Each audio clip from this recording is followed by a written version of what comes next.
Yeah, thank you, ladies and gentlemen. My name is Victor Obasuyi, and the channel is My Take on It with Dr. Victor Obasuyi. We've all heard the popular saying, never judge a book by its cover. I had my own experience this week, and I thought I'd share it with you guys. I had this patient that came into the clinic. I've been seeing him for years, diabetic, so I see him every 6 months. And he came in for his regular examination. But every time he comes in, he has never failed whenever he's leaving to ask me for sample of artificial teardrops for dry eyes.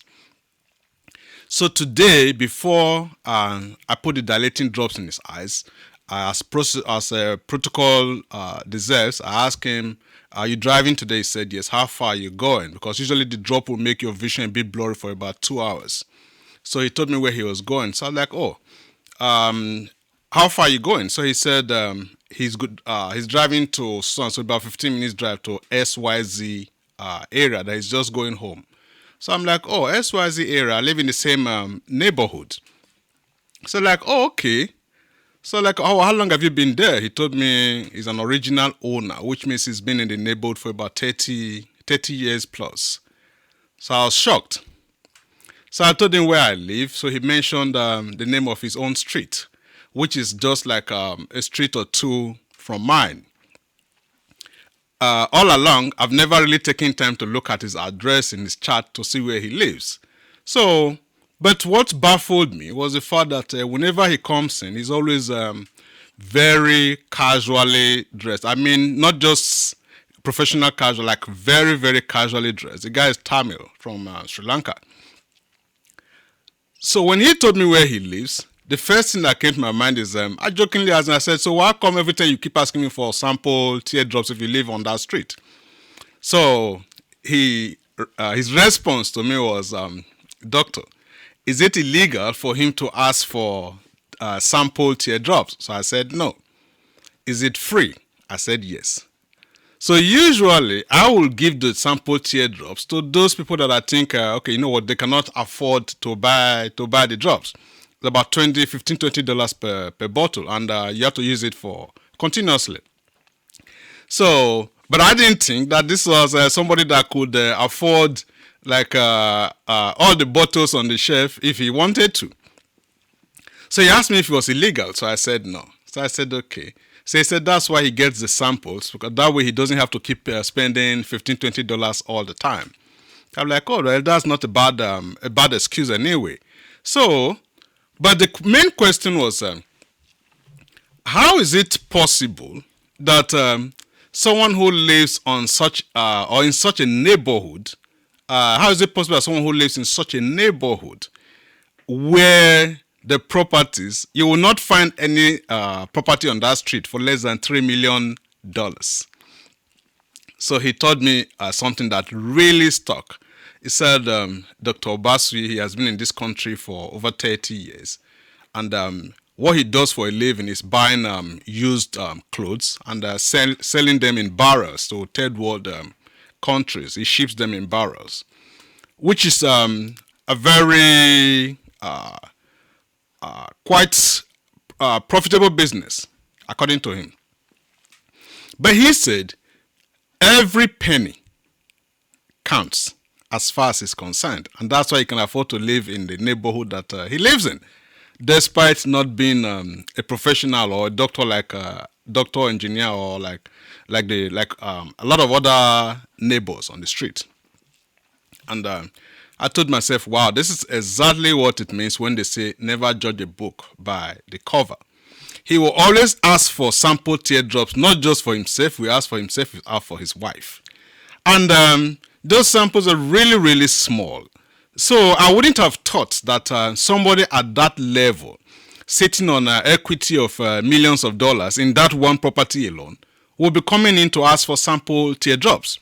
And whenever he comes in, he's always very humble, simple, casually dressed. You will never think that such a person is sitting on such a good venture. Anyway, so I just thought I'll share this with you guys. Never, ever judge a book by its cover. There's no way any of you will probably see this guy and think that he lives in such a neighborhood, or he controls such amount of money. We all have to learn to be humble. And like he said, every penny counts, and it should count. I am not an exception to the rule. Ideally, I would have thought, okay, it's just $15 for the drop. Why should I go and be asking for samples? At least I can afford it. Keep the samples for those that really cannot afford it. But like he said, he's not asking. It's not illegal for him to ask. And the pharmaceutical companies makes it free. So he should get one. But let's all learn from it. When we see people, let's treat them with respect, because we don't know who they really are. As an original owner of the property, if he's been there for more than 30 years, it means the property is all paid off. And funny enough, when we were leaving, the guy also came in a very small Honda, which I wouldn't have expected anyway. So it just tells you that it's his very frugal nature that has helped him in amassing the amount of wealth that he has. For a lot of us, a third world country, we tend to base everything on education, how much education the person has. But I think the lesson is that school teaches you a lot of things. But one thing they can't teach you is one of the most basic rudiments of life, and that's common sense. And a lot of times, common sense, like they say, is not common, and you don't have to go to school to have it. Some people are just naturally smart. So we don't have to look at how well spoken somebody is or how well put together they are before we accord them the respect that we should give to every other person out there. So I just thought I'll share this with you guys. Never ever judge a book by its cover. This guy that I'm talking about barely speaks good English. But that has not stopped him from getting to where he is. And we've learned one good thing. The content is what matters, not the container. So whatever we put on to cover ourselves is part of the container. What matters is the content. I thought I'll share this with you guys. Have a very lovely weekend. I'll see you at the next video. Thank you.